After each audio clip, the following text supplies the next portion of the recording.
Salam dəyərli iştirakçılarımız, hər vaxtınız xeyir. Mən Dərya Qrup təsisçi və rəhbəri Aytac Məhərrəmova. Bu günləri Dərya Qrup təşkilatçılığı və Dərya Qrupun icraçı direktoru Həsən Məmmədovun təşkilatçılığı ilə, rəhbərliyi ilə bizim növbəti vebinarımız keçiriləcəkdir. Vebinarımızın mövzusu əmək haqqı, məzuniyyət haqqı və son haqq hesabın hesablanması mövzusudur. Təlimçimiz isə mühasib və mentor Əfsanə Əliyeva olacaqdır. Hər birinizə uğurlu vebinarlar arzu edirəm. Əfsanə xanım, necəsiz? Axşamınız xeyir. Axşamınız xeyir Aytaç xanım. İyi axşam sağolun. Siz bu arada yoldaşlar hər kəsi salamlayıram. Aytaç xanım bir sualım olacaqdı. Mən burada Bəli, ekran bölüşməsini edə biləcəm. Yəni icazə verib. əlbəttə. Əlbəttə, Aha, buyurun. əla, çox sağ olun. Əvvəla özümü təqdim edeyim. Mən Əfsanə Əliyeva, 6 ildən çoxdur ki, mühasibatlıq sahəsindəyim. İşlədiyim bu müddət ərzində mühasib, aparıcı mühasib və şöbə rəhbəri vəzifələrində işləmişəm. Hal-hazırda isə sərbəst mühasib kimi çalışıram və eyni zamanda mühasibatlıq sahəsində təlimlər keçirəm. Bugünkü mövzumuz Aytaç xanım da vurğuladığı kimi əmək haqqı hesablanması, məzuniyyət və son haqq hesablanması olacaq. Keçək mövzumuza. Təlimimiz bir saat olacaq. Bir saat təlimdə mən izah etdikdən sonra sonunda kimin nə sualı varsa suallar verilə bilər.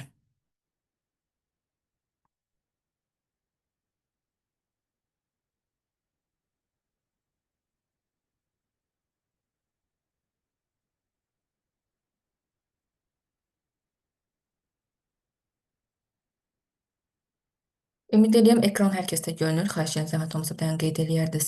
Ekran görünür yoxsa yox? Bəli, görünür. Aha, əla. Bəli, görünür. Hı. Bəli, görünür. Tamam, çox sağ olun, aydın oldu. Əvvəlcə qeyd edeyim ki, bizim dərs materialımız bu şəkildə konspektləşdirilmişdir. Materialı izah edəcəm, daha sonra praktiki cədvəllərlə işləyəcəyik. Onu da izah edəcəm. Ən sonda isə bu materiallar qrupa göndəriləcək, təqdim olunacaq sizə. Deməli, əvvəlcə başlayaq əmək haqqı hesablanmasında. Düz burada qeydlərimiz var. Bir-bir hamısının üstündən keçəcəyik. Əvvəlcə şifahi şəkildə belə izah edeyim. Əmək haqqı ümumiyyətlə əksəriyyətiniz bəlkə də bilir, bilməyənlər üçün də vurğulayım. Əmək haqqı muzlu gəlirdir. Burada düzdür, məcəllə dilindən rəsmi formada qeyd olunub. Gəlin bunu oxuyaq. Əmək haqqı müvafiq iş vaxtı ərzində əmək funksiyasını yerinə yetirmək üçün əmək müqaviləsi ilə müəyyən edilmiş işçinin gördüyü işə görə pul və ya natura formasında ödənilən gündəlik və ya aylıq məbləğ, habelə ona edilən əlavələr, mükafatlar və digər ödənişlər. Bu əmək haqqı adlanır. Əmək haqqının biz həm dövlət sektorunda hesablanmasını izah edəcəyik, həm də özəl sektorda. Əksəriyyətimizdə adətən özəl sektorda işləyirik deyə, yəni bizlər özəl sektorda işləyirik deyə, bizə dövlət sektoru çox da praktikada lazım olmur, amma bilməyiniz sizin üstünlüyünüz olacaq. Gələn ildən bəzi dəyişikliklər olacaq. O heç ona toxunmuruq, çünki hələ ki məcəllə təsdiqlənməyib, ona görə də biz onunla bağlı heç bir fikir bildirməyəcəyik. Hal-hazırda əmək haqqı hesablanması necədir? Onun üzərindən gedəcək. Dövlət sektorunda bilirsiniz ki, özəl sektordan fərqli olaraq gəlir vergisi tutulur. Özəl sektorda da var. Sadəcə özəl sektorda aylıq əmək haqqı 8 mindən yuxarı olduqda gəlir vergisi tətbiq olunur hal-hazırda. Amma dövlət sektorunda isə aylıq əmək haqqı 14 aylıq əmək haqqının 14%-dən gəlir vergisi tutulur. İndi hansı məbləğdən nə qədər tutulur ona baxacağıq.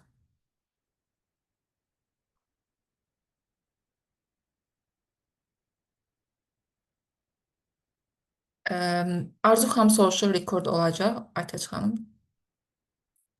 Bəli, video təkrar paylaşılacaq.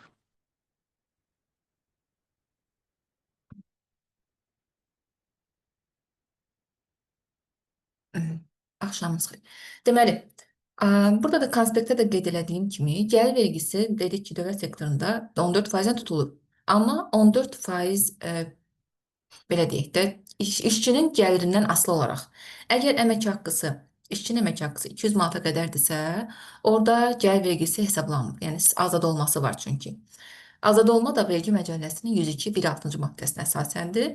Hesablanmış əmək haqqı 2500-ədək olduqda işçinin gəlirindən 200 manatını azad edirik. Yerdə qalan hissəyə 14% vergi cəlb edirik. Burada da qeyd olunduğu kimi vergi tutulan aylıq gəlir 2000 bölsədək olduqda 14%-dən hesablanır. Hesablanmış əmək haqqı 2000 bölsədən kiçik olduqda isə həmin rəqəmdən 200 manat çıxılır və yerdə qalanı 14% tətbiq olunur.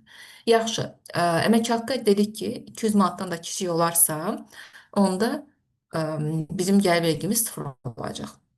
Bəs hesablanmış əmək haqqı 2500-dən yuxarı olduqda necə olacaq? 2500-dən yuxarı olduqda isə artıq orada 2500-dək olan hissə ə, adi qayda birbaşa 14%-ə cəlb olunur. Yəni artıq əmək haqqı 2500-dən yuxarı olduğuna görə o 2500-dək olan hissəyə 200 manat azad olma tətbiq olunmur. Bunu bəzən yoldaşlar qarışdırır.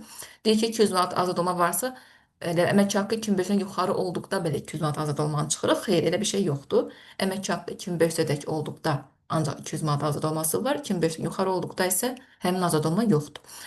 Bu halda, yəni 2500-dən yuxarı olduqda hesablanma necə olacaq? 2500-dək hissə 14%-lə, 2500-dən yuxarı olan hissə isə 25%-lə vergiyə cəlb olunur. Burada qısaldılmış formada düstur şəklində qeyd eləmişəm. Burada 350 manat həmin o dediyimiz 2500-dək olan hissənin 14%-idir. Onun üstünə də gəlirik. Hə, yəni hesablanmış əmək haqqı. Hesablanmış əmək haqqıdan çıxırıq 2500-ü, yerdə qalan hissəyə 25% tətbiq edirik. Misal şəklində bu şəkildə qeyd eləmişəm. 2500 vurulsun 14%, üstünə gəlsin, hesablanmış əmək haqqı çıxılsın 2500 vurulsun 25%. İndi dövlət sektorunda tutulmalara baxırıq. 350 manat 2500-dək olan hissənin 14%. Baxın, burada açıqlamasını qeyd eləmişim. Yəni, bunun gəlin belə qeyd eləyək, yaxşı. Bunu bu şəkildə qeyd eləyək.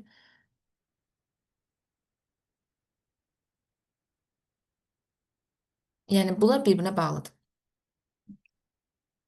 Bu, həmin 2500-ün 14%-i, bu 350 manatdır. İndi dövlət sektorunda olan sosial ödənişlərə baxaq, necə hesablanır. Dövlət sektorunda biz Dövlət Sosial Müdafiə Fondu deyirik. Bu bizdə Florida desək pensiya fondu adlanır. Yəni 3% və 22%. 3% işçidən tutulmadır, 22% də müəssisənin ödədiyidir. Biz hələ ki burada tutulmalara baxırıq. Yəni işçinin əmək haqqısından tutulmalara baxırıq hal-hazırda.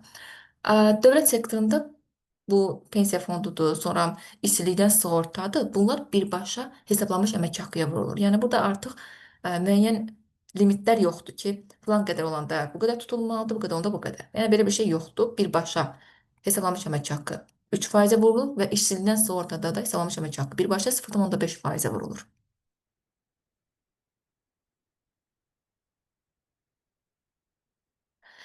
Suallarınızı qeyd eləyin, təlimin sonunda baxacağıq. Hələ ki dərs proqramı izah edib tamamlayaq. Təlimimiz çünki 1 saatdır.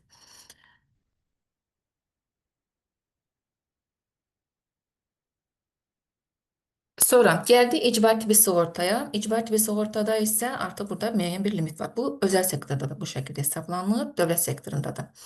Hər ikisində əmək haqqı 8000-ə qədərdirsə, birbaşa 2%-ə cəlb olunur. Məsəl üçün 7000 manatda hesablanmış əmək haqqı, 7000-i birbaşa 2%-ə vurub icbari tibbi sığortanı hesablayırıq. Amma əmək haqqı, hesablanmış əmək haqqı 8000-dən yuxarıdırsa, bu halda 8000-ədək olan hissə 2%-dən cəlb olunur. 8000-dən yuxarı olan hissə isə 0,5%-dir. Burada ardıcıllığı izah eləmişəm və eyni zamanda sonda misal şəklində qeyd eləmişəm. Bunlar hər birinə ayrı ən sonda deməyək, hər bölmənin sonunda misallar verilib. İzah eləyərik. Müəssisənin ödədiyində isə, yəni müəssisə işçiyə görə hansı ödəmələr eləyir? Bunlarda isə yenə eyni qayda 22%-də, 0,5%-də, yəni 22% Dövlət Sosial Müdafiə Fondunun tutulmasıdır, hesablanması daha doğrusu 0,5% isə işsizlikdən sığortaya görədir. Yenə də müəssisənin ödədiyi də dövlət sektorunda birbaşa hesablanmış əmək haqqıya vurulur. 22% və 0,5%. Hər biri ayrı-ayrılıqda təbii ki, birbaşa hesablanmış əmək haqqıya vurulacaq. İcbari tibbi sığorta da eyni qaydada. 8000-ədək olan hissədən 2%-dən, 8000-dən yuxarı olan hissədən isə 0,5%-dən hesablama aparılır. Bu dövlət sektorunda gəlin dövlət sektoruna aid misala baxaq, nümunəyə. Yuxarıda qeyd elədiklərimizi burada artıq bir misal üzərindən işləmişik. Əmək haqqımız 3000 manatdır. Biz buradan tapmalıyıq. 3000 manata görə bu işçi Bu işçilərin nə qədər gəlir vergisi tutulur, nə qədər MDSS tutulur, nə qədər işsizlikdən sığorta və nə qədər icbari tibbi sığorta tutulur. 3000 manatdır. Biz buradan görürük ki, demək ki, bizim hesablamış əmək haqqımız 3000 manat 2500-dən yuxarıdır. 2500-dən yuxarı olduğuna görə biz bu 3000-in 2500-dək olan hissəsindən 14%-ni hesablayacağıq. 2500-dən yuxarı hissəsi, yəni 500 manatdan isə 25%-ni hesablayacağıq. Burada izahını vermişəm. Gəlin indi hesablamasına baxaq. 2500-dək olan hissə 14%-dən 350 manat plus 2500-dən yuxarı olan hissə, yəni 500 manatın 25%. Bu da eləyib 125 manat. Deməli 3000 manata görə işçinin maaşından nə qədər gəlir vergisi tutulacaq? 350 manat plus 125 manat. Cəmi 475 manat gəlir vergisi tutulur. Daha sonra DSMF-ni qeyd eləmişik. Biz dedik ki, DSMF də işsizlikdən sığorta da birbaşa hesablanmış əmək haqqıya vurulur faiz dərəcələri. DSMF-miz olacaq 3003% 90 manat. İşsizlikdən sığortada olacaq 3000-in 0,15%, 15 manat. İcbari tibbi sığorta da birbaşa 2% vurulub. Niyə? Çünki 3000 manat 8000 manatdan aşağıdır. 8000-dən yuxarı olsaydı, orada düsturda necə idi? 160 manat üstünə gəlinsin 8000-dən yuxarı olan hissənin 0,15%. Bizdə 8000-dən aşağıdır deyə bu misalda. Biz birbaşa 3000-i vururuq 2%. Deməli, 3000 manat qros əmək haqqısı olan işçinin kartına köçüləcək məbləğ nə qədərdir? 2360 manat. Bunu da necə aldıq? 3000 manatdan çıxdıq. Yuxarıda hesabladığımız tutulmaları, yəni 475 manat, çıxılsın 90 manat, çıxılsın 15 manat, çıxılsın 60 manat. Bunlar çıxandan sonra qaldı 2360 manat net əmək haqqı. Bir də yoldaşlar, belə bir qeyd edeyim. Biz bunları əllə hesablayırıq təbii ki. Bir-bir mən izah formasını verirəm. Bir hazır şablon cədvəllərimiz olur ki, hansı ki sizin işinizi rahatlaşdıracaq, onları da sizə göndərəcəm. O şablon cədvəllərdə siz rahatlıqla istənilən qros maaşı yazıb net hesablaya biləcəksiniz və yaxud da ki, net maaşı yazıb qros hesablaya biləcəksiniz. Bu net qros cədvəlidir. Dövlət sektoru üçün də var, özəl sektor üçün də var. Göndərəcəm sizə. Deyirsiniz ki, netdən qrosa bizə nəyə lazımdır? Bəzən olur ki, sahibkar mühasibə deyir ki, filan işçini 500 manatla işə götür. 500 manat da bu deyəndə işçiyə ödəniləcək əmək haqqını 500 manat nəzərdə tutulur. Yəni netin. Təbii ki, oturub netdən qrosa keçirtmək üçün çox belə uzun bir proses eləməlisiniz. Tənliklər qurmalısınız, hesablamalısınız ki, qros nə qədərdir. Bir də var ki, hazır cədvəllər var, hansı ki, orada net maaşı yazırsınız, sizə hazır qros maaşı verir. Bu cədvəli ilə göstərim indi sizə. Baxın, belə bir cədvəldir. Bu, qırmızı xanada olan özəl sektora aiddir. Yaşıl xanada olan isə dövlət sektoruna aiddir. Məsəl üçün, misal, bizim dövlət sektorunda biraz öncə hesabladığımız 3000 manata görə net əmək haqqımız nə qədər çıxdı? 2360 manat. 3000 manat. Baxın, netimiz nə qədər oldu? 2360 manat. Və ya tərsinə. Tutalım ki, sahibkar bizə deyib ki, 2360 manat net əmək haqqıdır. Yəni, işçinin elə qeydiyyat alır ki, əmas portalında onun neti 2360 manat olsun. Nə edəcəm? Burada qeyd edəcəm 2360 manatı. Qrosu bizə verir. 3000 manat. Bu bizim işimizi rahatlaşdırır. Bu özəl sektorda həmçinin bu şəkildədir. Özəldə də həmçinin qrosu yazıb neti ala bilirsiniz, neti yazıb qrosu ala bilirsiniz.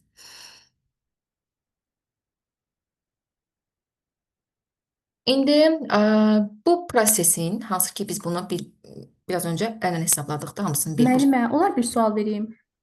Sualları onlar sonunda saxlayaq, Arzu xanım, xahiş edirəm. Yaxşı. Dərs bölünməsin, sonda vaxt verəcəm hamıya. 10-15 dəqiqə sual verirsiniz.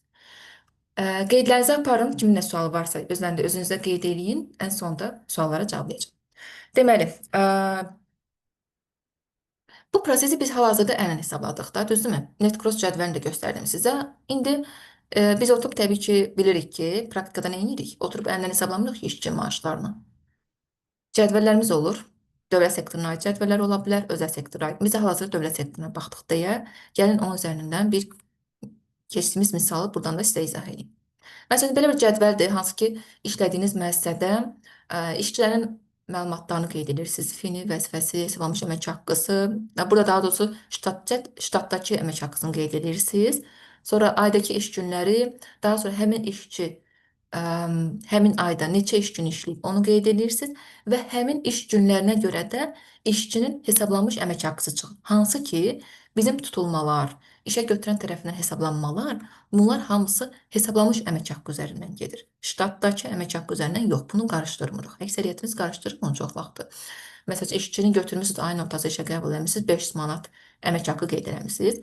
Amma həmin ay üzrə baxmayaraq ki, işçi 22 iş günündən 10 gün işləyib, götürürsüz, elə 500 manatla tutulmaları hesablayırsınız və yaxud da ki, işə götürən tərəfinə hesablamaları qeyd edirsiniz. Bu düzgün deyil. Və çox vaxt götürürsüz vahid bəyannamə hesabatında da elə 500 manat nədirsə onu qeyd edirsiniz, yazırsınız, gedir. Bu düzgün yanaşma deyil. Çünki bu tutulmalardır, işə götürən tərəfin hesablamalardır. Bunlar işçinin hesablanmış əmək haqqısına görə hesablanır. Məsəl üçün, adicə heç nə yox. Bir dənəsini bir xananın içinə daxil olacağım. Orada funksiya, burada təbii ki, funksiyalardır hamısı. Bu funksiya hardan götürür məbləği ona baxaq. Baxın, tutulmanın içinə daxil oldum 3%. Düstur haran apardı bizə? Cəmi. Bu cəm bizə nəyi verir? Hesablanmış əmək haqqı plus mükafat plus məzuniyyət. Bunları verir. Deməli, buradan nəticə çıxır ki, bu tutulmalar, işə götürən tərəfin hesablamalar, bunlar əmək haqqı, ştatdakı əmək haqqıya görə yox, hesablanmış əmək haqqıya görə gedir. Yəni, bunun üzərinə. Bu, plusdakı digər hesablamalar. Mükafat ola bilər, məzuniyyət ola bilər. Sonra, məsəl üçün, gəldim, burada yazdım 3000 manat. Misalımızda elə olan hala baxaq. Tutalım ki, işçi tam işləyib. 3000 manat da hesablanmış əmək haqqısıdır. Tam işləyəndə təbii ki, ştatdakı əmək haqqı, hesablanmış əmək haqqı eyni olur. Məsəl üçün, 18 gündən 5 gün işləmiş olsaydı, hesablanmış əmək haqqısı nə olacaqdı? 833 manat. Biz də indi 3000 üzərindən baxırıq. 3000-ə görə tutulmalara baxın indi. Dövlət sektorunda. Hal-hazırda dövlət sektorundayıq.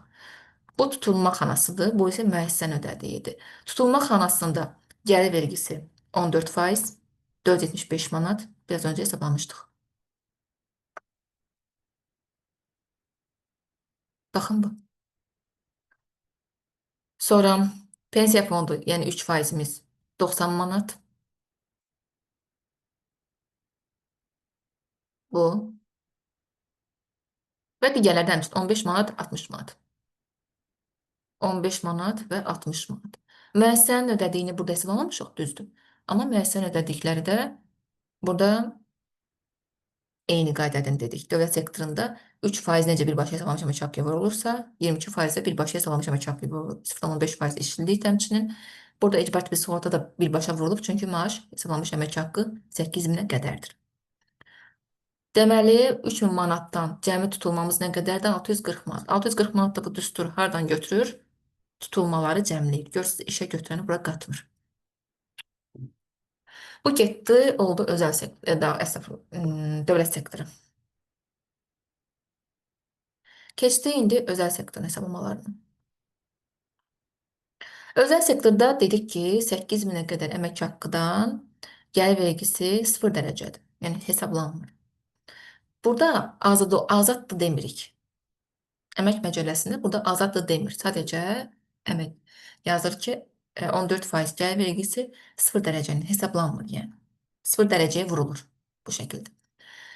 Burada baxın, 8000 vurulsun 0 dərəcə plus 8000-dən yuxarı olan hissənin 14%. Məsəl üçün, özəl sektorda tutalım ki, mən hansı bir müəssisənin işçisiyəm və mənim orada maaşım, hesablanmış əmək haqqım 9000 manatdır. Deməli, mənim 8000-ədək olan hissə, maaşımın 8000-ədək olan hissəsindən 0 dərəcə ilə, yəni gəlir vergisi yoxdur. Amma yuxarı olan hissə, hansı ki 8000-dən yuxarı 1000 manat. Ancaq mən 1000 manata görə 14% vergi verirəm. Hal-hazırda vəziyyət budur. Yəni bu il hazırda vəziyyət odur. Mən 1000 manatdan gəlir vergisi hesablayıram, 14%-dən ödəyirəm. Dalçı mən ödəmirəm, müəssisə məndən tutur ödəyir. Sonra bu da vergi məcəlləsinin 101.1-1 maddəsinə əsasən tənzimlənir. Burada baxın, 2019-cu ilin yanvarın 1-dən 7 il qüvvədədir. Yəni artıq 26-cı ilin yanvarın 1-də bu maddə qüvvəsini itirir.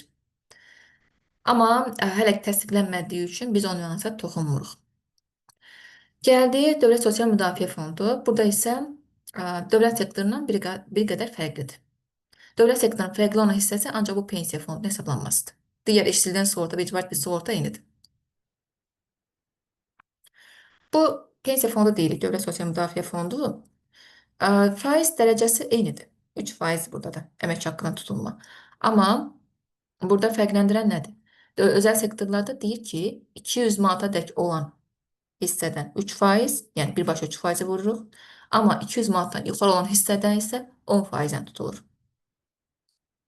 Dövlət sektorunda amma deyirik birbaşa 3% vururuq elə.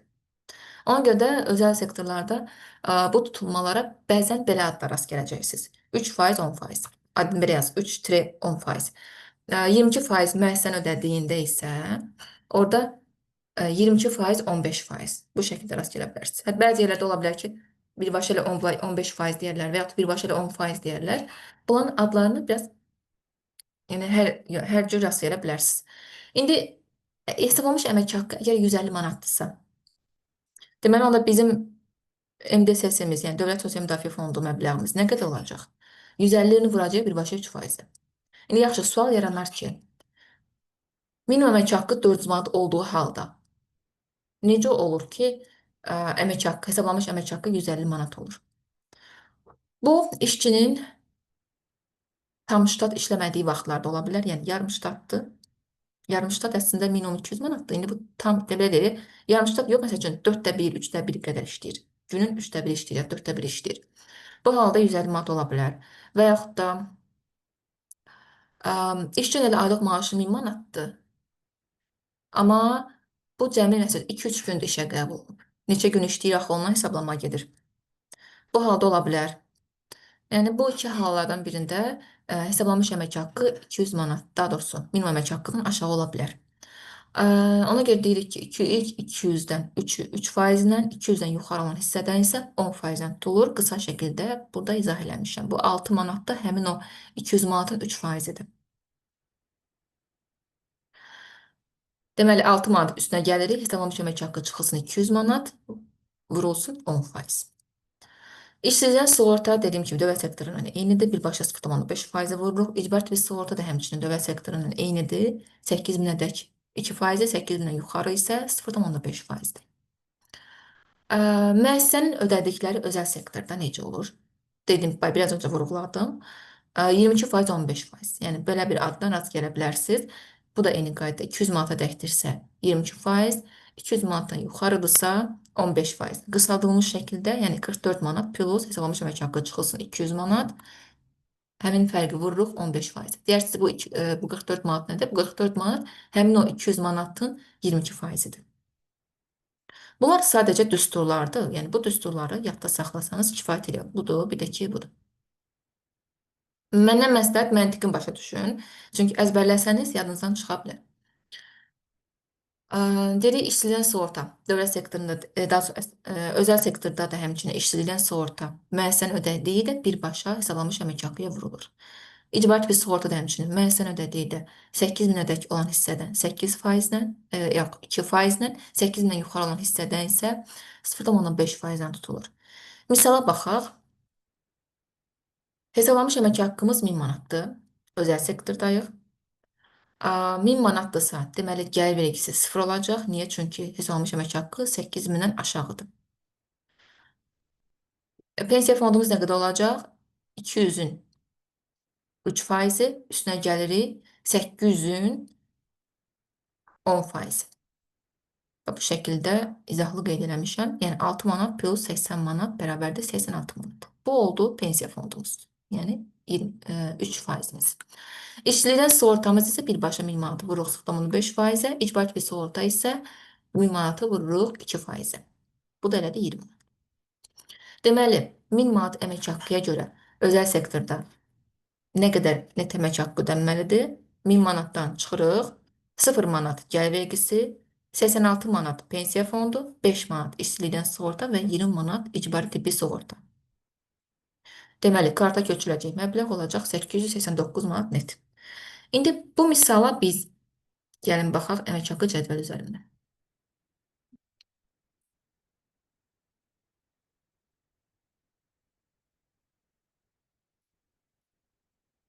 Məsələn, ayda olan iş günü tam işləyib, maaşı dedik 1000 manatdır.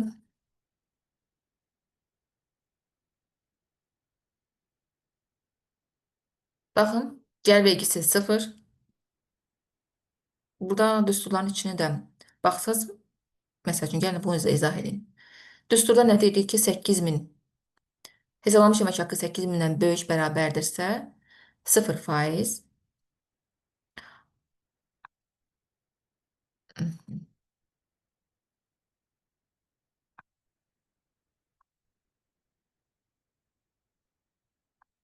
Hə, 8000-dən yuxarıdırsa, onda arada olan fərqin 14%. Bu özəl sektorda. Düsturda bu şəkildə oxuya bilərsiniz.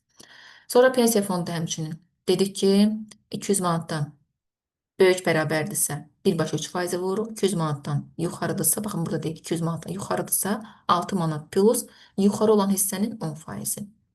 Bu düsturları bu şəkildə oxuya bilərsiniz. Baxın, 86 manat, 5 manat, 20 manat. Necə hesablamışdıqsa o şəkildə çıxdı. Və net əmək haqqımız nə qədər oldu? 889 manat. Bu isə müəssisənin işçiyə görə ödədikləridir. Təbii ki, bu da müəssisənin xərci sayılır. Yəni biz müəssisənin xərcinə hesablanmış əmək haqqını plus işə götürən tərəfinin ödəmələri sayırıq. Bəzən olur ki, yoldaşlar götürür hesablanmış əmək haqqını götürür qeyd edir, üstünə gəlir tutulmaları, üstünə gəlir işə götürəni. Xeyr, belə olmalıdır. Bu tutulmalar zaten bu 1000 manatın içindədir. Ona görə də biz bunu bir də əlavə olaraq xərc kimi yazsaq, vergi bunu qəbul etməyəcək. Ona görə bizim xərcimiz nə olur? 1000 manat hesablanmış əmək haqqı plus işə götürən tərəfindən ödəmələr. Bu oldu özəl sektorda əmək haqqı hesablanması. Gəldik növbəti bölümümüz məzuniyyət haqqının hesablanması. Məzuniyyət haqqı hesablanması da əksəriyyətiniz üçün vacib mövzulardan biridir. Qısa qeydlər yazmışam, çox xırdalığına getməmişik ki, praktikada ən çox istifadə olunan nüansları qeyd eləmişik. Məzuniyyət haqqı hesablanması ümumiyyətlə orta aylıq əmək haqqı görədir. İşçinin şirkətdə işlədiyi ayların sayından asılı olaraq dəyişir. Necə? Ayların sayından asılıdır. Bəzən əmək məcəlləsində deyir ki, işçinin məzuniyyət haqqını hesablamaq istəyiriksə, orta aylıq əmək haqqını tapmaq üçün son 12 ayda işlədiyi hesablanmış əmək haqqları cəmləyirik, bölürük 12-yə. Bu qanunvericiliyə bu şəkildə gedir. Bunun amma yaxşı bir halda ola bilər axı ki, işçi bəlkə heç 12 ay işləməyib, bəlkə 5 ay işləyib, yaxud da 6 ay işləyib. Bu halda necə olacaq? Onda təbii ki 12-yə bölmək yox. Neçə ay işləyib, faktiki olaraq neçə ay işləyibsə, həmin ayların əmək haqqları cəmlənilir, bölünür ayların sayına. Bu şəkildə gedir. İndi onu addım-addım izah edəcəm. Bir də təbii ki, əsas məzuniyyət günləri ya 21 olur, ya da 30 olur. Kimlərdə 21-dir, kimlərdə 30-dur, onu bir qısa şəkildə izah edin. Ümumiyyətlə, hansısa bir işçini vəzifəyə qeyd edirsinizsə, əmək qeyd edirsinizsə, onu özünüzə bir sual verin. Bu iş ixtisaslıdır, yoxsa yəni bacarıq tələb eləyən sahədə yoxsa yox. Məsəl üçün tutalım ki, rəhbər vəzifəyə bir şəxs götürürsünüz. O rəhbər vəzifəsini istənilən bir şəxs həyata keçirə biləcək yoxsa yox. Əgər cavabınız yoxdursa, yəni deyirsiniz ki, yox, bunu hər kəs edə bilməyəcək. Bu demək ki, 30 gündür əsas məzuniyyəti. Amma tutalım ki, bir vəzifə deyək, tutalım ki, satıcı vəzifəsi. Satıcı vəzifəsini istənilən bir şəxs ora qoysaq, həmin an o işi öyrənəcək. Yəni artıq o deməkdir ki, satıcıya biz 21 gün veririk.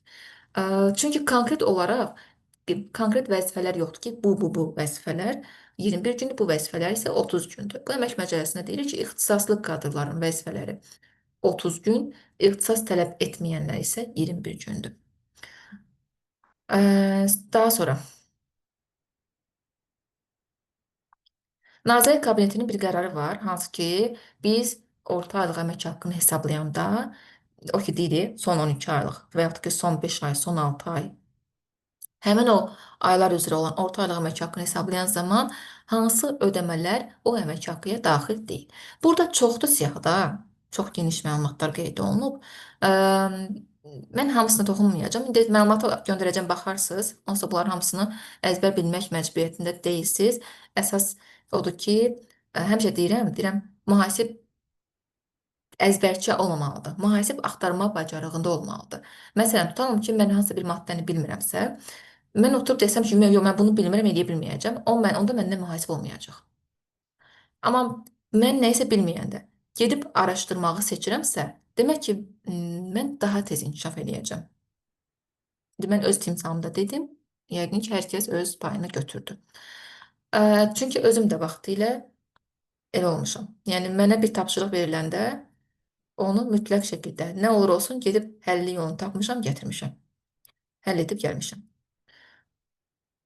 Bunun ona görə deyirəm ki, hamısını, yəni baxarsınız, narahat olarsınız ki, bu qədər şey əzbərləmək olmaz axı. Xeyr, əzbərləməyə ehtiyac yoxdur. Əsas odur ki, bilirsiniz, Qanun Nazirləri Kabinetinin belə bir qərarı var və bu qərarda biz öyrənə bilərik ki, müəssisəmizdə işçiyə ödəmələrdən hansılar orta aylıq əmək haqqı hesablamasına iştirak edir, hansıları iştirak eləmir.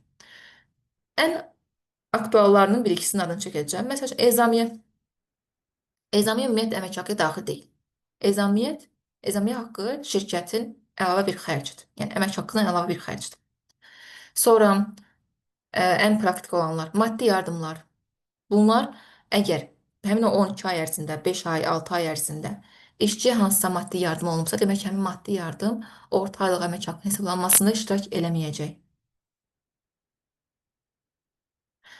Sonra digər qarşınıza çıxa biləcək vəziyyətlərdən biri müvəqqəti əvəz etməyə görə ödəmələr. Bunlar da lazım deyil, yəni ortalıq əmək haqqıda iştirak eləmir. Sonra amma hansısa bir işçiyə vaxtaşırı, məsələn, bir aydan bir ya hər ay, ildə bir dəfə, dövrü olaraq mükafat ödənişləri edirsinizsə, o mükafatlar işçinin gəliri sayılır, əmək haqqıya bərabər tutulma sayılır və ortalıq əmək haqqı hesablamasına iştirak eləyir. Bir dəfəlik mükafatlar, hansı ki, nəsə bir iş görüb, onu mükafatlandırmaq xarakterli bir dəfəlik ödəniş olunur. O ödəmə məhz bu ortalıq əmək haqqının hesablanmasında iştirak eləmir. Bunda baxın, bu maddədə qeyd olunur. Bir dəfəlik xarakter daşıyan əlavə mükafatların bütün növləri, yubiley, bayram günləri, anadan olan günlərlə bağlı və digər analoji hallarda verilən həvəsləndirici ödənclər mükafat da daxil olmaqla. Bir dəfəlikdirsə, bunlar orta əmək haqqı hesablanmasına daxil deyil. Və digərləri də hamısına vurğulamıram, vaxt edib oxuya bilərsiniz. Gəldik məzuniyyətin hesablama qaydasına. Dedik ki, aylar üzrə əmək haqqılar cəmlənir, bölünür işlədiyi ayların sayına.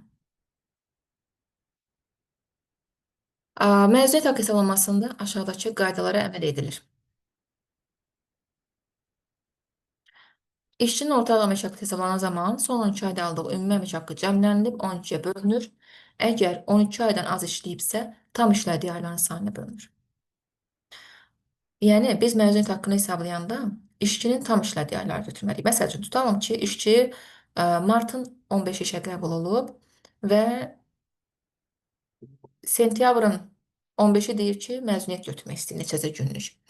Biz bu sentyabrın 15-i ona məzuniyyət haqqını hesablayanda hansı ayları nəzərə almalıyıq? Təbii ki, martla sentyabr çıxacaq. Çünki mart da yarımdır, sentyabr da yarımdır.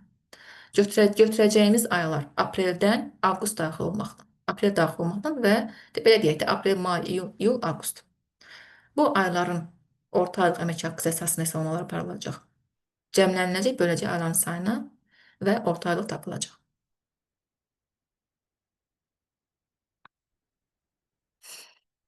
Yəni, cümlələrdə də görürsünüz ki, haqqın başı qeyd eləmişəm. Tam işlədiyi aylar. Və orta aylığı tapandan sonra, ümumiyyətlə orta aylıq dedik ki, necə edirik? Aylardakı əmək haqqıları cəmləyirik, böldüyü ayların sayını tapdıq orta aylığı. Biz orta aylığı tapandan sonra əvvəlcə tapmalıyıq ki, bir günə nə qədər düşür bu işçidən? Bir günə nə qədər düşdüyünü tapmaq üçün də həmin orta aylıq əmək haqqını bölməliyik 30.4-ə. Sual yarana bilər. 30.4 nədir? Niyə 30.4? 30.4 elə bil ki, belə deyək. Bir ildə 365 gündür və 12 aydır. Biz bir aya neçə gün düşür onu tapırıq. 365 günü bölürük 12-yə tapırıq 30.4.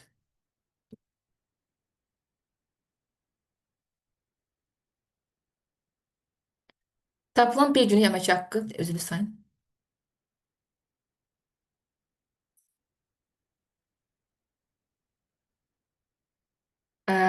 Sonra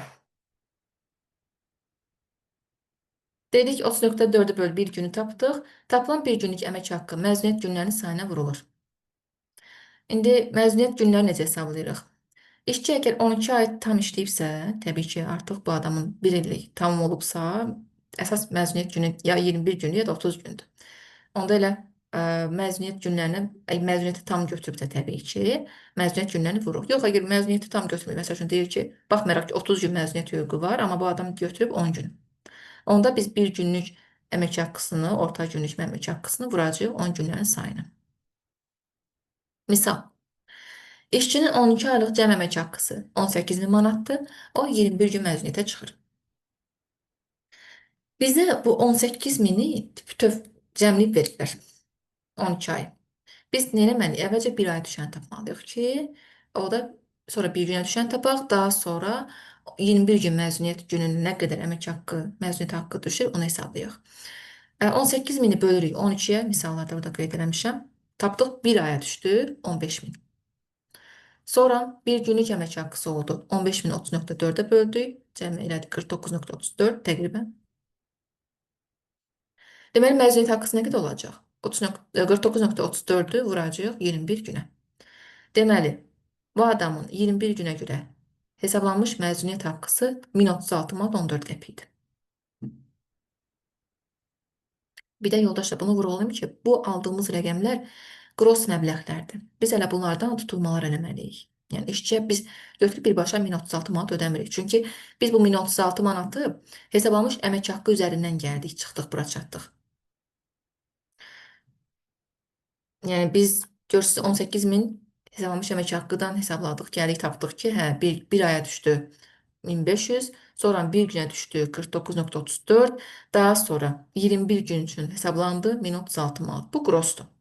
Biz işçiyə bu məbləği ödəyəndə bu 3%-dir, 0,5%-dir, 2%-dir. Bunları işçinin maaşından tutmalıyıq, yerdə qalan məbləği ödəməliyik. Yəni bunu deyim, nəzərinizdə olsun.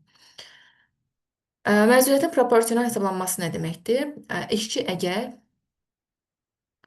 tam 12 ay işləməyibsə, məsəl üçün 5 ay işləyib, misalına baxaq.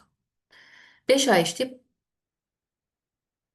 belə işçinin tutalım ki, əsas məzuniyyət günü 21 gündür. İllik məzuniyyət günü 21 gün. Yəni bu adam 12 ay işləsəydi 21 gün alacaq. Məzuniyyət hüququ formalaşacaq. Amma bu adam 5 ay işləyib. Bildiyiniz tənasübdür.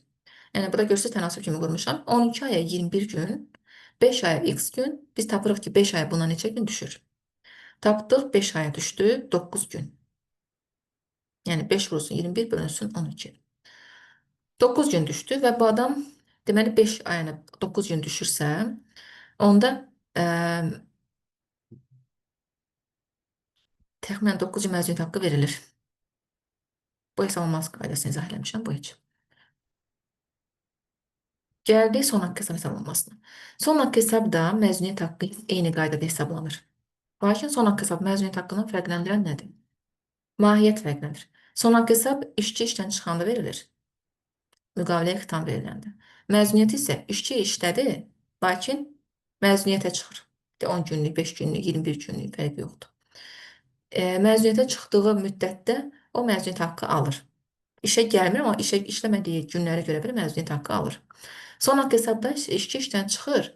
İşdən çıxdığı ayda faktiki olaraq neçə gün işləyibsə, onun maaşını da alır, yəni son əmək haqqısını alır. Plus əlavə olaraq da istifadə etmədiyi məzuniyyətə görə kompensasiya alır. Məsələn, işçinin illik 21 gün məzuniyyət haqqı var. Bu adam 10 gün istifadə edib, yəni il ərzində, işlədiyi il ərzində 10 gün istifadə edib məzuniyyətə çıxıb, pulunu da alıb, yerdə qaldı 11 gün. Gəldi işdən çıxmaq istəyəndə buna son haqq hesab hesablananda həmin qalıq 11 günündə son haqq kompensasiyası hesablanmış əmək haqqı ilə bərabər verilməlidir işçiyə. Qeyd eləmişik burada, işçi işdən çıxdıqda son haqq hesabı aşağıdakı qaydalara uyğun hesablanır. İşçinin işə çıxdığı günə qədər işlədiyi müddətə uyğun olaraq maaşı və məzuniyyət haqqı hesablanır. İşçinin məzuniyyət haqqısı 10 aydan az işləmişsə proporsional şəkildə hesablanır ki, biraz öncə tənasüb şəklində izah elədik. Misal, əgər işçi 5 ay işləyib və 9 gün məzuniyyət haqqı alırsa, işdən çıxdıqda onun son haqq hesabı aşağıdakı kimi hesablanacaq. Tutalım ki, son qalıq əmək haqqısı. Məsələn, tutalım ki, işçi sentyabrda işdən çıxır. Sentyabrda işdən çıxanda, sentyabrda məsələn 5 iş günü işləyib. 5 iş günü işləyəndən sonra işdən çıxır. Həmin 5 günə görə bunun maaşı olur. Və 5 gündən əlavə maaşdan əlavə istifadə etmədiyi əmək məzuniyyətə görə kompensasiyası olur. Misalda da birbaşa rəqəmlər verilib deyil, rəqəmlər üzərinə baxacağıq. Son qalıq əmək haqqısı tutalım ki, 4000 manatdır. Məzuniyyət haqqısı isə 9 günə görə hesabladıq, 1036 manatdır. Deməli, bu adamın son haqq hesabı nə qədər olacaq? 5036 manat 14 qəpik. Bu qrosdur. Onun kartına köçürmək üçün bu 5036 manatdan tutulmaları çıxmalıyıq. Yerdə qalan məbləği kartına köçürməliyik. Nağd verilirsə nağd verəcəyik, karta köçürəcəksə karta köçürülməlidir.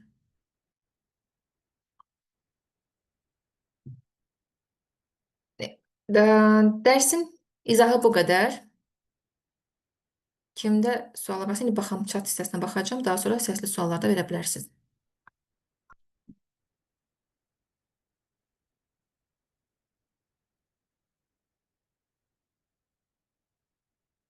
Deməli, sualım odur ki, işsiz insandan sığorta ödənişi necə çıxılacaq? Selin xanım sual verib burada, chat hissəsində. Selin xanım, işçi, bizim hesablamalarımız, burada izah elədiklərimiz, işçinin müəssisədə işlədiklərinə aiddir. Yəni, işləməyən işçidən tutulmalar olmur. İşləmirsə, heç bir yerdə qeydiyyatda deyilsə, rəsmi işçi deyilsə, ondan tutulmalar olmur. Onlar qeyri-rəsmi işləyir. Məsləhətdir ki, müəssisədəki işçiləri əmək müqaviləsi ilə işə cəlb etmək lazımdır. Növbəti sual Günay Məmmədlidən gəlib. Salam. Əgər işçi minimum əmək haqqı alırsa, yəni 400 manat, bizdən nə qədər tutulur? Deyir, çünki 378 manat alırıq, 22 manat tutulur. 400 manata görə gəlin Günay xanım, baxaq cədvəlimizdən hesablayaq. Bir də onu rüsqunu hesablayıb vaxt itirməyək. Gəlin bu şəkildə sizə hazır rəqəmi verim.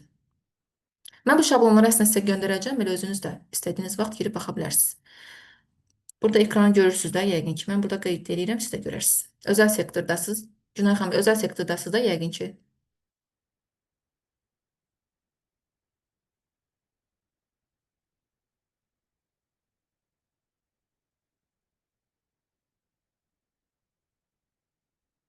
Dövlətdəsiz. Okey, dövlətdəsizsə, dövlət sektorunu açaq.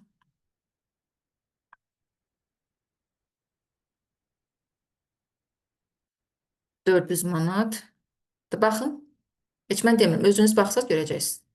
400 manat qeyd elədim. Ekranı yəqin ki, görürsünüz.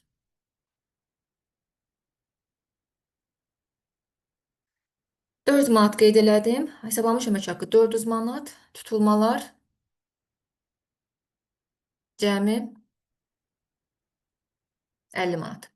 Sizin karta köçməlidir 350 manat.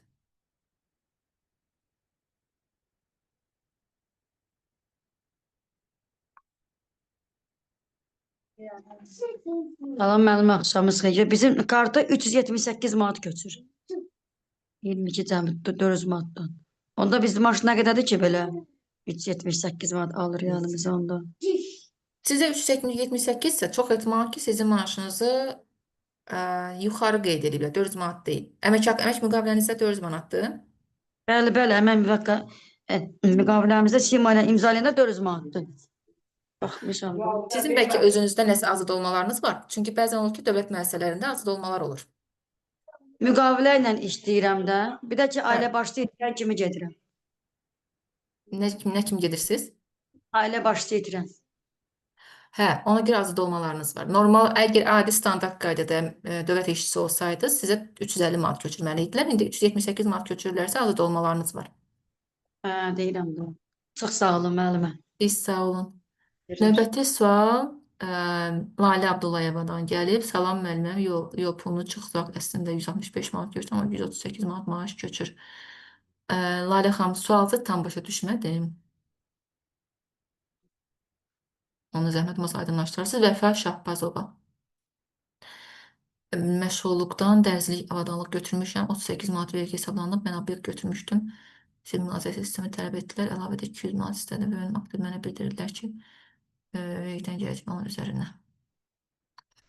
Vəfa xanım, bu vergi ilə bağlıdır. İstəsəniz mənə özümə yazarsınız, sizinlə bunu müzakirə edərik. Elmir bəy deyir, PDF göndərəcəksiniz. Bəli, bütün materiallar göndəriləcək sizə. Video rekord da və eyni zamanda o Excel proqramlar, fayllar hamısı.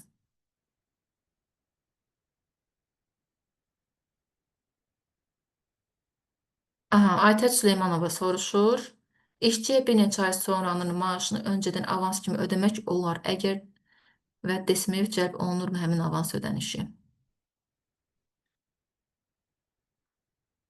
Aytəc xanım, avans ödəyirsinizsə işçiyə, həmin avans hansı ayın, məsələn, gələcək aylarda hesablamaya cəlb edəcəksinizsə, ödədiyiniz ayda siz onu tutulmaya cəlb eləmirsiniz. Çünki məsəl üçün, belə deyək də misal kimi. İndi mən noyabr ayındayam. Noyabr tamam oldu, mən noyabrın maaşını aldım. Və əlavə olaraq da dekabr tamam olmadan dekabr maaşını da indi alıram. Mən təsəvvür edin ki, mən indi əgər dekabr maaşını da tutulmaya cəlb eləsəm, dekabrın sonunda ayrıca bir hesablama aparmalıyam. Hansı ki, vergi orqanı bizim hesablamalarımızı ştatda olan işçilərin əmək haqqısı ilə görür. Ona görə də avansı cəlb eləmirsiniz həmin ödəniş elədiyiniz ay, götürürsünüz növbəti ayıma hesablamada mütləq şəkildə onu cəlb eləməlisiniz. Hə, amma həmin avans əgər noyabr ayının hesablamasına nəzərə alacaqsınızsa, ona əsasən nəzərə alıb hesablamaya cəlb edirsinizsə, bəli, onda tutulmaya cəlb eləməlisiniz. Amma əks halda avanslısa xeyr. Bizdə Sənə xanım nəsə limit falan var avansda? Yəni 5 ayın, 6 ayın, 8 ayın ödənişini eləyə bilərik birdən. Eləyə bilərsiniz, yəni ona limit yoxdur. Sadəcə ona bir dənə diqqətli olmaq lazımdır. Çünki orada səhv olsa vergi qəbul etməyə bilər. Orada gedib vergiyə tərəf çıxdı. Mənə yazarsan şəxsi də danışarıq. Tamam, çox sağ olun, təşəkkür edirəm. Hə. Müəllimə sual vermək olar hal-hazırda. Bəli, buyurun. Baxın, belə deyək də, birinci o 25%-i mən sizə o izah elədiniz. O yuxarıda mən 25% görmədim. 14% gördüm. Hansı şeydəydi? 14%-i gördüm. Ha, yuxarıda 25%-i görmədim. Lap birinci başlıqda hissədə izah elədiniz. Aşağıda var idi, amma yuxarıda yox idi 25%.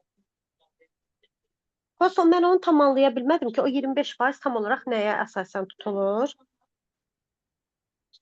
Hə, bunu deyirsiniz? Hə, bax orada. O 25%. Elə orada yuxarıda cümlələrdə mən onu görmədim nəsə. Hə, niyə yoxdur? Sizə deyim Arzu xanım. Deməli, burada biz də qeyd elədik ki, əgər hesablanmış əmək haqqı 2500 manata dəkdirsə, 14%-dir. Orada 25% söhbəti yoxdur. Aha. 200 manat azad olma var amma. Aha. Aydındır bura qədər. Bəli, Amma bəli. hesablanmış əmək haqqı 2500 manatdan yuxarıdırsa, Aha. 2500 manatdan yuxarı olan hissəni də bax burada qeyd eləmişəm. Böyükdürsə, onda yuxarı olan hissə 25% cəlb olunur. 2500-dəki olan hissə 14% plus 2500-dən yuxarı olan hissə 25%. Yəni onda belə götürsək ki, 2500 o da eləyir 3000 tutalım da belə götürsək. Elə 3000-i birbaşa 25%, bir də 14% cəmləyib faizi tuta bilmərik ki, gərək ayrı-ayrı da. Bəli, ayrı-ayrı baxmaq lazımdır. Məsəl üçün 3000-dir maaşımız. 2500-ün 14% nə qədər elədir? 350 manat. Bu düsturda ona görə 350 manat standart yazılır. Üstünə gəlirik, yerdə qalan 500 manat fərq var. Həmin 500 manatın 25%. Bir də bir söz soruşum. Məsələn, o deyirsə hesablanmış əmək haqqı. O hesablanmış əmək haqqı hal-hazırda bizim qros əmək haqqımız gedir də, düzdür? Yəni Qros mən əmək 3000 haqqı, amma neçə gün işləmişiksə, o günlərin qros əmək haqqısı. Məsələn, məsələn, o 2500 deyirsiniz də, onu tutalım bir ay işlədiyi qros əmək haqqıdır da, düzdür? Yəni 3000 bir ay işlədiyi qros əmək haqqıdır. Bəli. Aha, tamam.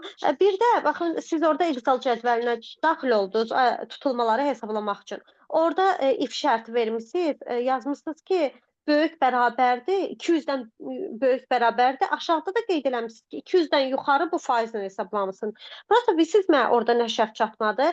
200-dən böyük bərabərdir niyə? Məsələn, 200 miqdarında bizdə tutulma olmur. Düzdür?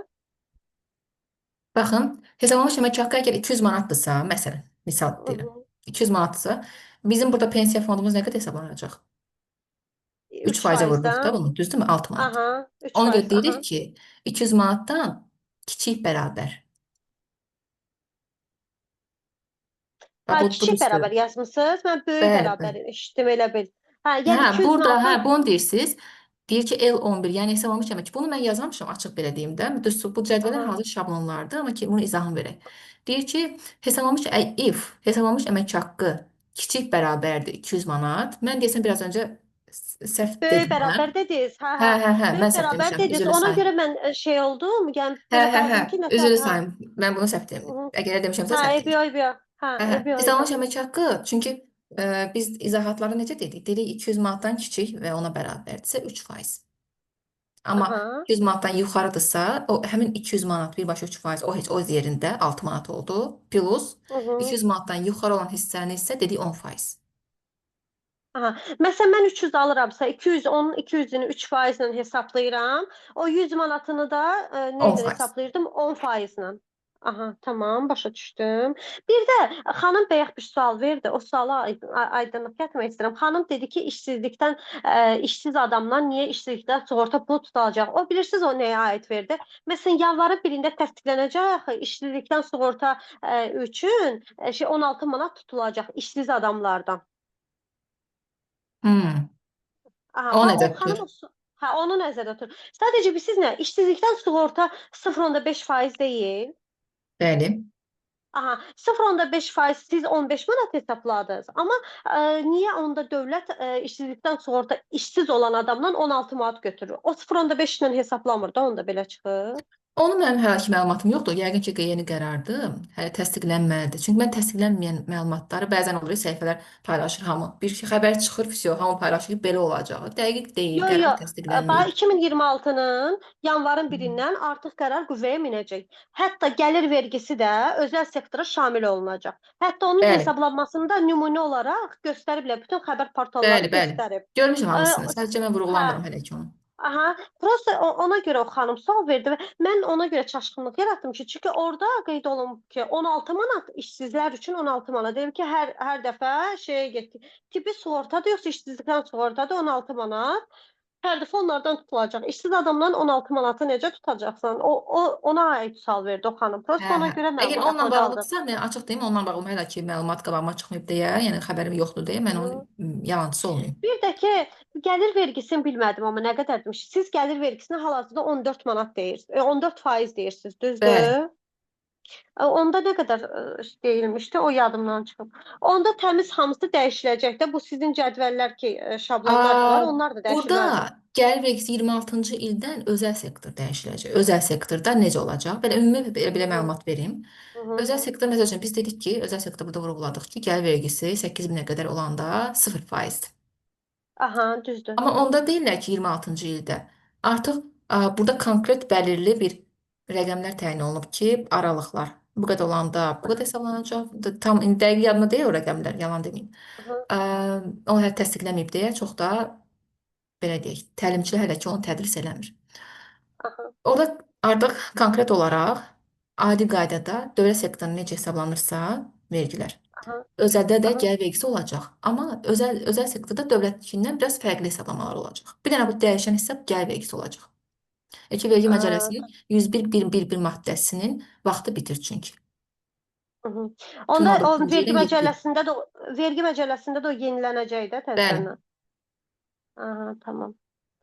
Bir də bir sual sizi bezdirdim, üzürlü sən.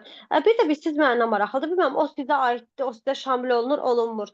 Məsələn, o əmək məcəlləsində belə deyək də, növbəli iş prosesi var, növbəli iş prosesi, əmək haqqının hesablanma hissəsi. Məsələn, növbəli işçi tutalım növbəlidir, onun növbəsi düşdü məsələn bayram gününə. Məsələn, tutalım belə ataq 31 dekabr Dünya Azərbaycan Həmrəylik günü, yeni il gününə düşdü bunun işi.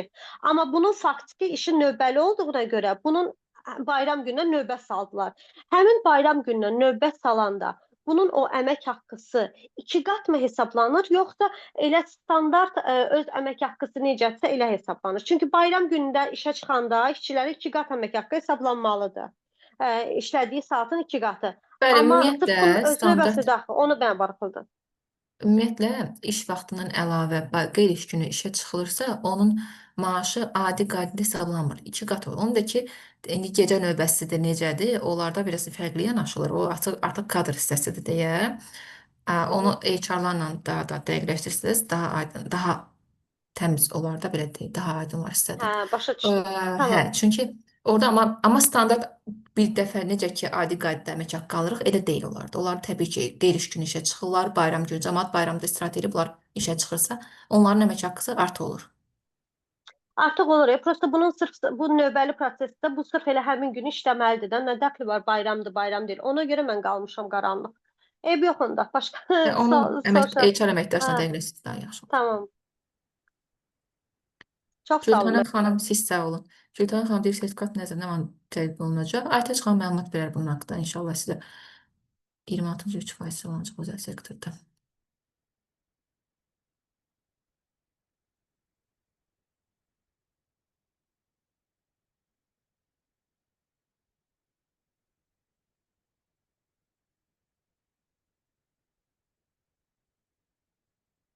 Başqa kiməsə nəsə aydın olmayan bir şey varsa deyin, izah edin.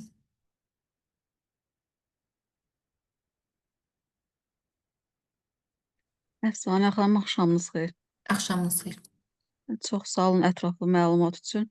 Siz. Orada siz məzuniyyət haqqının hesablanmasında dediniz ki, yekun məbləğdən vergi yenə çıxılır. Mən elə Bəli. bilirdim ki, təmiz karta hesablanan pulun əsasında yəni o son məzuniyyət hesablanır. Yox. Dediniz ki, yəni bir də vergi çıxılır. Dedim onu dəqiqləşdir. Belə elə bir ki, o yenilik oldu da. Mən o cür bilmirdim. Çox sağ Hə, olun. niyə? Niyə Nurana xanım? Çünki biz bu hesablamaları nədən gəlirik? Hesablanmış əmək haqqıdan gəlirik də. Düzdürmü? Hesablanmış əmək haqqıdan gəlmək o deməkdir ki, həmin o orta aylıq əmək haqqı da, orta günlük əmək haqqı da, bunlar hamısı grossdur. Ona görə də biz ümumiyyətlə bu məzuniyyət haqqısı gross əmək haqqılardan hesablanmalıdır. Sonda gəlirik, aldığımız rəqəm də gross olur. Sonra o grossdan biz tutulmalar çıxırıq. Yəni tutulmalar çıxılmış rəqəmdən hesablayıb gəlmirik biz bura. Başa düşdüm. Çox sağ olun. Siz sağ olun. Siz sağ olun, xoş oldu mənə də. Bu arada istəyirəm bir məlumat verim. Dediyim kimi, mən özüm mühasibatlıq üzrə praktik təlimlər keçirəm. Vergi bəyannamənin hazırlanması, cari mühasibatlıq əməliyyatları, bir növ mühasib hazırlayıram. Bu yaxınlarda da təlimlərimiz başlayır. Bu ayın axırına yaxın yeni qrupum başlayır. İstəyən olsa müraciət edə bilər. Başqa sual yoxdursa, yoldaşlar, məndən bu qədərdir. Əfsanə xanım, mən sizə təşəkkür edirəm. Təşəkkür Və edirik. Çox sağ Həsən olun, bəy Aytaç öz xanım. Mən də sizə adından, təşəkkür edirəm. iştirakçılar adından sizə təşəkkürümüzü bildiririk. Çox maarifləndirici və dəyərli bir webinar oldu. Ətraflı məlumat üçün çox sağ olun. Sizə işlərinizdə uğurlar arzu edirəm. Instagram Çox sağ olun. profilinizi və əgər icazəniz olarsa əlaqə nömrənizi də qrupda paylaşardım. Xoş olar. Təlimlərinizdən yararlanmaq istəyənlər sizə yazardılar, sizinlə əlaqə saxlayardılar. İşlərinizdə daimi uğurlar. Bir daha təşəkkür edirəm. Çox sağ olun Aytaç xanım, bu şəraiti yaratdınız. Mənə də, yoldaşlara da bu şəraiti yaratdınız. Mənə də xoş oldu. Sizləri tanımaq mənə xoş oldu. Bir daha təşəkkür edirəm. Problem deyil. İstəsəz əlaqə nömrəmdə paylaşa bilərsiniz. Instagram səhifəmdə paylaşa bilərsiniz. Yoldaşlar məni izləyə bilər. Kimin nə sualı varsa, mənə müraciət edə bilərsiniz. Biraz öncə də bir xanımın vergi ilə bağlı sualı yaranmışdı. Elə o xanım mənə birbaşa müraciət eləsin. Nə kömək lazımdırsa eləyər. Oldu. Sağ olun, gecəniz xeyrə qarşı. Sağ olun, xeyrə qarşı. Sağ olun.